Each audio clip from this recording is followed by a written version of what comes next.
You know, we've all seen it. You're scrolling online and you see a creator with a following that's just mind-bogglingly huge. Well, today, we're going to pull back the curtain on one of the biggest of them all, a simple yoga video, to uncover the deep psychological and, yeah, even philosophical forces that are secretly shaping our digital world. 55 million. And that's a plus sign. That's not the budget for some Hollywood blockbuster. Nope.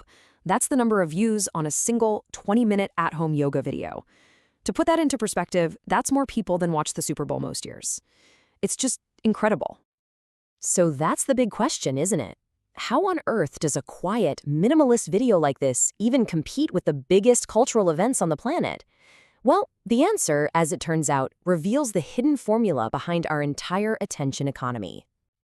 All right, so to understand this, we've got to start at the surface level, because this wasn't just some lucky viral hit. Oh no, this is the result of a really brilliant and, frankly, fundamental online strategy.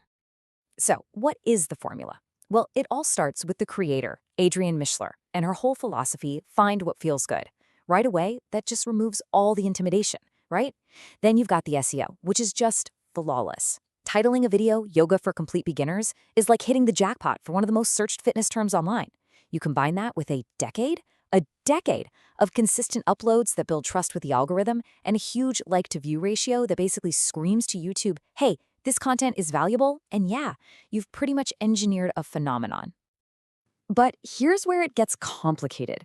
This massive popularity, it really sparks a debate. Is this content genuinely valuable, like a healthy meal?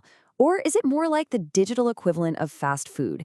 You know, super easy to consume, but maybe, ultimately, just empty calories for your mind and body. And you can see this whole debate framed perfectly in the creator's own words. The focus isn't on doing everything perfectly, no rigid rules. It's about accessibility and feeling good. And that approach is exactly what draws in millions of people.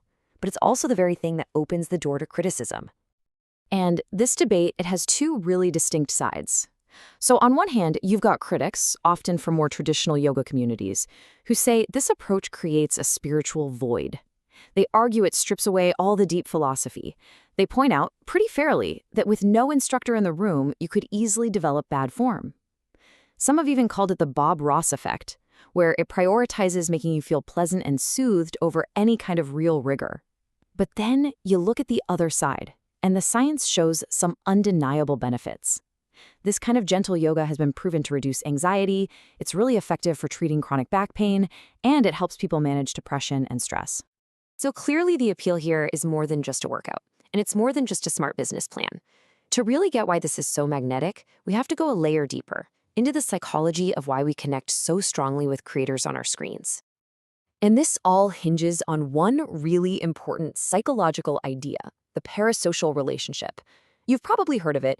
It is the absolute foundation of the modern creator economy. It's that feeling that you know the person on the screen, like you have a real personal bond with them, even though, you've never actually met. Now, this powerful connection, it's crafted very deliberately through specific techniques. You have the girl next door archetype, which feels relatable and approachable, not like some intimidating super fit guru. The creator looks right into the camera, uses humor, and creates this illusion of a one-on-one session. For a lot of people who are feeling lonely or stressed, she becomes this benign presence, just a calm, steadying voice for company. And it's all wrapped up in these clean, minimalist sets that create a kind of visual ASMR, making the whole experience hypnotic and really hard to click away from. Okay, so when we zoom out, we start to see that this isn't just about one creator. This is about a massive global system, the attention economy, that is specifically designed to reward exactly this type of content. And what's wild is that none of this is actually a new problem. This tension, this battle between what's popular versus what's profound, well, it's something thinkers have been wrestling with for centuries. Just check this out. Back in the 1940s, a philosopher named Theodore Adorno warned about something he called the culture industry, which serves up passive, pre-chewed relaxation to keep us all compliant. And then, get this, 2,000 years before that, Plato was worried that in a democracy, people would always choose the charming guru who makes them feel good over the wise teacher who actually challenges them. I mean, these ancient ideas, they sound like they were written to describe today's YouTube algorithm. And what happens is, it creates this really powerful feedback loop. It goes like this. We as users naturally seek comfort and relief, right? So the algorithms, which are just designed for maximum engagement, they learn this about us, and they promote more and more easy, feel-good content. Well, over time, our collective appetite, our mental stamina really, for difficult, challenging ideas starts to wither. And as a result, the market for deep, complex content, it just shrinks. And that brings us to a much, much darker way of looking at this whole situation. It's a view that reframes this entire dynamic not as just harmless entertainment, but as a kind of spiritual crisis. It's the idea that our attention, our most precious, non-renewable resource, is being systematically mined, fracked, and sold, often without our even realizing it. But in response to this crisis, a counter-movement is starting to grow. Think of it as a call to arms for anyone out there who feels like their focus has been hijacked and, frankly, wants to fight back. People are calling it the attention rebellion. And its core argument is that we aren't just losing our focus by accident. It's being actively stolen by platforms that are designed from the ground up to exploit our psychological vulnerabilities for profit. So reclaiming that focus isn't just a bit of self-help, it's a genuine act of resistance. So how do you rebel? Well, proponents suggest things like digital minimalism, really auditing your tech and only keeping the tools that truly serve your deepest values. Or you could practice the art of doing nothing, because in a world that wants to monetize every single second of your time, choosing to simply be present is in itself a revolutionary act. It also means demanding more, pushing for what's called humane technology that's designed to protect our minds, not exploit them. And it means actively seeking re-enchantment through deep, unhurried engagement with the real world, which, funny enough, brings us right back to where we started.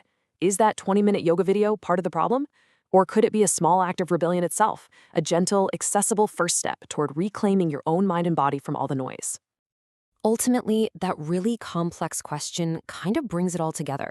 From a feel-good yoga video all the way to Plato's Republic, the connection thread is exactly the same.